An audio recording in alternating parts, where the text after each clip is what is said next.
Don't forget to subscribe for more and press the bell icon to never miss any video. बिस्मिल्लाहिर्रहमानिर्रहीम, अस्सलाम वालेकुम। आज मैं आपको बहुत मज़ेदार चने की दाल और पालक बनाना सिखाऊंगी और इस तरह की रेसिपी बताऊंगी कि जिससे पालक में मौजूद गज़ाइयत बरकरार रहे, क्योंकि इसको ज़्यादा पकाने से इसकी गज़ाइयत कम हो जाती है। क्योंकि पालक जो कि सेहत के लिए इंतहाई मुफीद होती है, जिसमें आयरन और विटामिन सी होती है। तो चलें, इसे बनाने के लिए मैं ले रही हूँ आधा किलो पालक, जिसे काट कर खुले पानी में डालकर अच्छी तरह से धोकर छान कर रख लीजिएगा। 2 कप चने की दाल को पानी में थोड़ी देर भिगोने के बाद इतना पानी डालकर उबाल लीजिएगा जिसमें दाल गल जाए और पानी खुश्क हो जाए। इसके अलावा टमाटर बारीक कटे हुए 6 अदद, 2 अदद प्याज बारीक काट लीजिएगा, 2 टेबलस्पून पिसा हुआ अदरक लहसुन चाहिए होगा, 1 टीस्पून भुना कुटा ज़ीरा, 1 टीस्पून भुना कुटा धनिया, हाफ टी स्पून हल्दी, 1 टीस्पून सुरख मिर्च पाउडर, हाफ टी स्पून कुटी काली मिर्चें, हस्बे ज़रूरत नमक, 3 अदद हरी मिर्चें बारीक कटी हुई, हाफ कप दही और हाफ कप ही ऑयल ले लीजिएगा। तो सबसे पहले ऑयल गर्म करके इसमें प्याज डालकर हल्का सुनहरी होने तक फ्राई करें।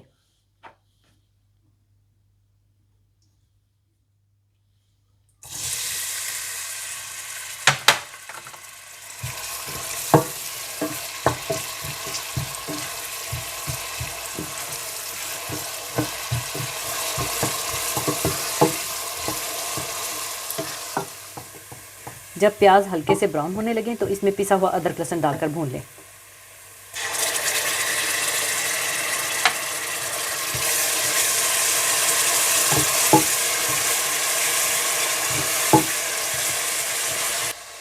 और साथ ही आप इसमें डाल दें कटे हुए टमाटर,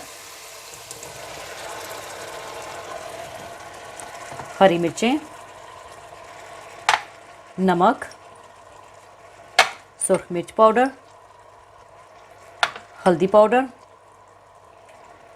भुना कुटा ज़ीरा और भुना कुटा धनिया और दही डालकर इसे अच्छा सा भून लें।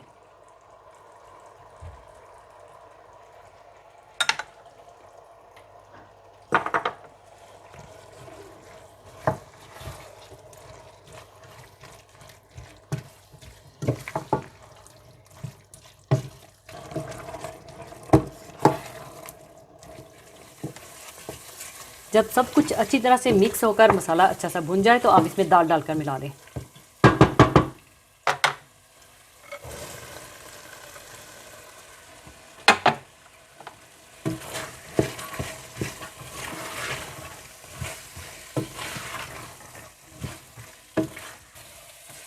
और साथ ही आप इसमें पालक डालकर मिला लें।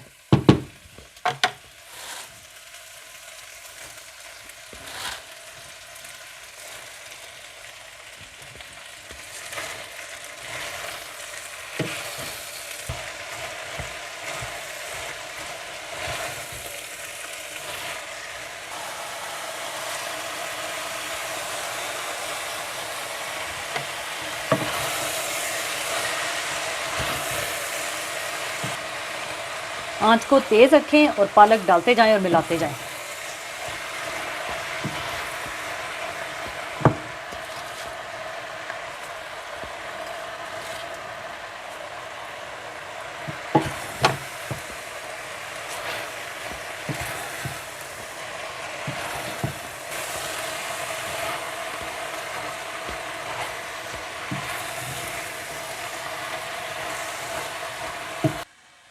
इसी स्टेज पर जब पालक पककर थोड़ी नीचे बैठ जाए तो आप काली मिर्चें डालकर हल्की आंच पर थोड़ी देर दम लगाकर उतार लें।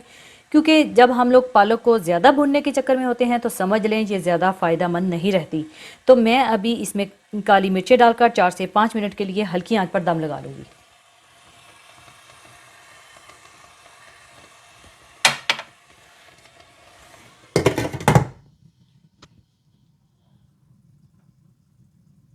हल्की आंच पर दम देने के बाद चने की दाल पालक तैयार है और अब इसे मैं सर्विंग डिश में डाल दूँगी।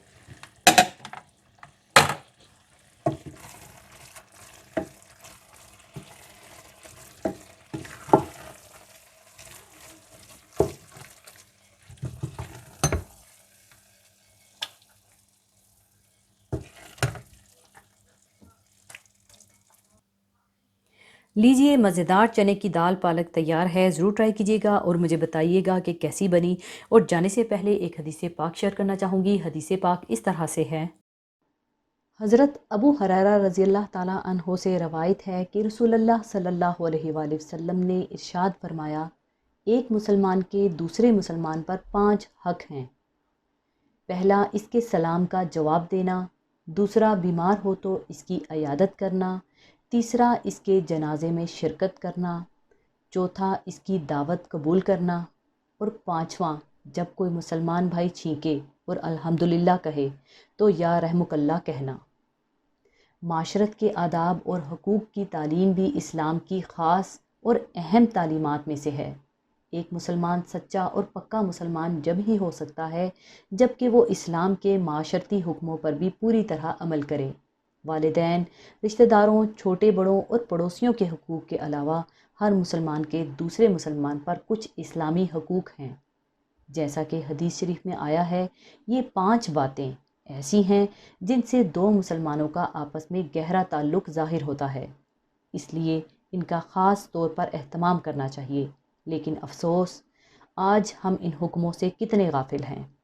अल्लाह ताला हम सबको एक दूसरे के हकूक़ अदा करने की तौफ़ीक अता फ़रमाए, आमीन। इसी के साथ मैं आपसे इजाज़त चाहूँगी। अपना बहुत ख्याल रखिएगा, दुआओं में याद रखिएगा। अल्लाह हाफ़िज़।